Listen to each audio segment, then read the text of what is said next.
Колеги, за ова последново, колешке Лазаревска, навистина се чудам како така размислувате, колеги. Значи, народните пари се народни пари и тие треба да завршуваат кај народот. Не смеат парите да завршуваат кај криминалци. А тоа јавно го кажува Државниот завод за ревизија. Почитуваниот градоначалник на Охрид, Кирил Пецаков, и те како добро си ја врши работата. Се раздолжувал? Да. Парите кои ги добива од владата, наместо како досегашните ваши градоначалници, впрочем и затоа изгубивте на локалните избори, како што ќе изгубите и сега на парламентарните избори, заради тоа што средствата, наместо да се раздолжувате, наместо да правите одржливост, како што прават градоначалниците, вие дозволувате да постојат ликови како што е Артан Груби, како што е Ковачевски со Пиксел Груп, како што е Арберија, како што е она Евровија, и сите тие такви фирми и личности кои што постојат. И средствата се трошат во тој правец. Сега што направил градоначалникот на Охрид? Направил многу. На градоначалникот на Охрид, бидејќи има направено многу, имаше и отчетност. Како што има отчетност и градоначалникот на општина Кисела Вода. Доколку не сакате да го земете ова да го прочитате, топло ви препорачувам на веб страните на сите општини. Ги има отчетите на градоначалниците. И да, во голем процент тие имаат сработено 90% од ветеното пред граѓаните, а посебно зборувам за Кисела Вода. Ја истакнувам бидејќи јас доаѓам од таа општина. И тоа, внимавајте, за само 2 години го имаат направено тоа. Што ќе се случи понатаму? Ќе се работат нови проекти, затоа што идеја и верба за работа и желба за работа се има. Да продолжиме, откако што завршивме сега настрана општините, зборувавте за дека треба да ви дадам доверба. Како повторно ќе ве прашам да ви дадам доверба, кога Државниот завод за ревизија вели дека од пакетот мерки за минатата година 32,5 милиони евра од влада немаат потекло како ги потрошиле парите. Зашто да гласам јас? Да гласам ли дека тие повеќе од 600 милиони евра кои ги планирате за оваа година, дека ќе ги покрадете? За тоа ли поддршка да дадам? Не давам за крадење поддршка никогаш. Не одат парите кај граѓаните. Тие одат и одговорно ке повторам уште еднаш. Одат кај груби, бидејќи имате на отворени финансии, отворете, ве замолувам да отворите, кога ќе напишете ЕТЦ Травел, ќе ви излези анализа направете за последниве години, ќе ви излезат финансии, како Министерството за политички системи и односи меѓу заедниците дава пари на фирмата на братот. ЕТЦ Травел. И затоа ЕТЦ Травел има луксузен дуќан овде на улица Македонија, кој е купен скандалозно. Затоа имаше, да ве подсетам, продажба на земјиште во центарот на градот по 7 евра. Првиот надвор да го сретнем и да му речеме сакаш да купиш земја во центарот на градот по 8 евра, секој ќе прифати. Ама 7 евра била најдобрата понуда која вие сте можеле да ја добиете.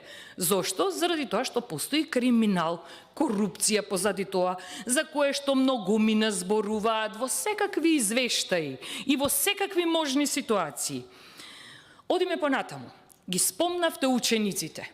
Да, секогаш сакам да правиме поддршка за учениците, за студентите, за нашата иднина.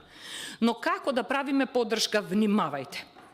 Вие ми велите дека ќе организирате пакет на мерки, кој пак сомнително завнимавајте, и тие ќе им бидат джепарлак, рековте. Со тие зборови ве цитирам. Почитувана Лазаревска, одговорно ве прашувам и одговорно тврдам, какви се истражувањата кои сте ги направиле претходно да младата популација на која се дадат финансии, правилно ќе ги искористи средствата. Какви се тие истражувања? Сериозно држава водиме. Во државни институции работиме. Не работиме негде на некое место каде можеме несериозни да бидеме. Што поттикнувате со тоа? Дали истраживте колку од учениците процентуално финансиите ќе ги потрошат за наркотични средства? Колку од учениците процентуално? Дали има веројатност дека истите тие финансии ќе бидат потрошени за алкохол и алкохолни пијалоци? Одговорно сакам да ми кажете врз основа на кои истражувања вие одлучивте пари на децата да им давате. Дали е тоа исправно на таков начин или не е исправно? Затоа да ве подсетам, има одредени ситуации каде мора да бидеме внимателни и мора да бидеме предпазливи. Не 1800, нека бидат и 3000 денари, нека бидат повеќе, децата заслужуваат, но на каков начин истите ќе се даваат, мора да бидете внимателни. И друго, за да бидете внимателни, треба да се направат анализи, да се работи, но впрочем вие тоа не го правите. Ама, нели? Порано времињата беа лоши кога се даваа ваучери за децата да купат компјутери, за наменски да се трошат финансиите, каде имало одредени анализи, се што е потребно, бидејќи порано во едно време, јас така памтам, семејствата кои не можеа да си дозволат компјутер, добиваа ваучери со кои можеа да си купат компјутер во својот дом. Зборувавте за енергетска криза. Средства за плати ќе бидат издвоени за таа енергетска криза која спомнавте, за финансиите кои се издвојуваат во буџетов, или пак можеби ќе бидат наменети за Рек Битола, и сега да ве подсетам, во Рек Битола можеби ќе бидат наменети за Рубитон, или пак можеби ќе бидат за Марковски компани наменети. Ајде да се подсетиме, зошто не сте за верување и зошто не сте за да ви се даде поддршка.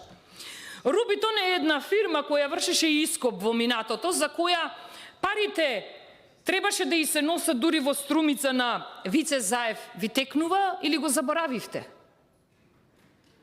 Вице Заев, оној човекон од струмица што викаше 1 евро за мене, 1 евро за Вицето, и како беше тоа?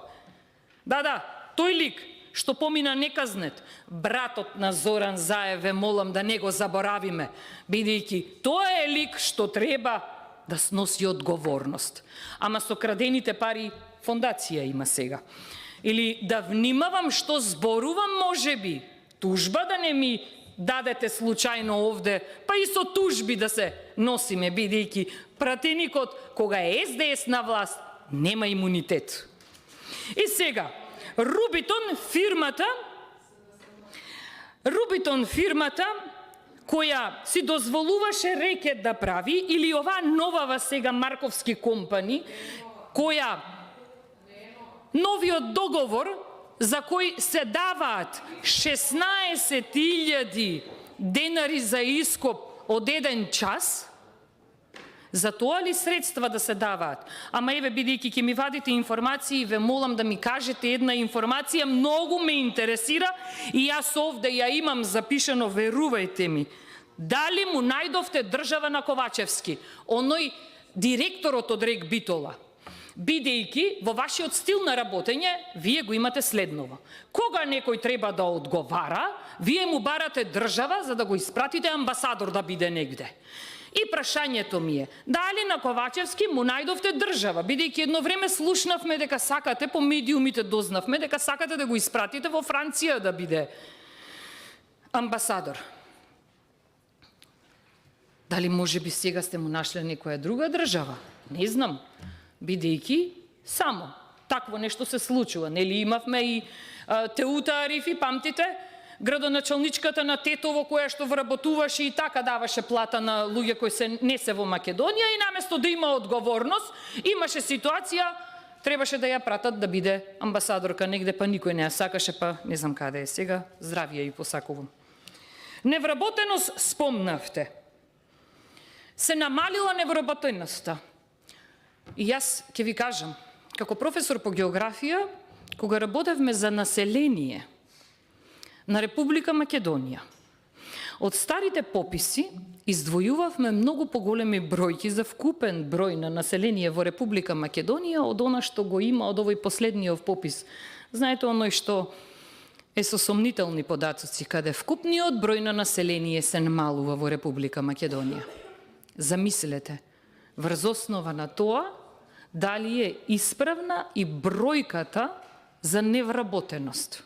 Сомнеш треба да има, како што има сомнеш во онаа синдикална кошница која ја спомнувам, за која одговорно ви тврдам, вредноста на податоците за култура во 2016 година се 1000 денари, вредноста на податоците за култура во 2023 година се 1000 денари.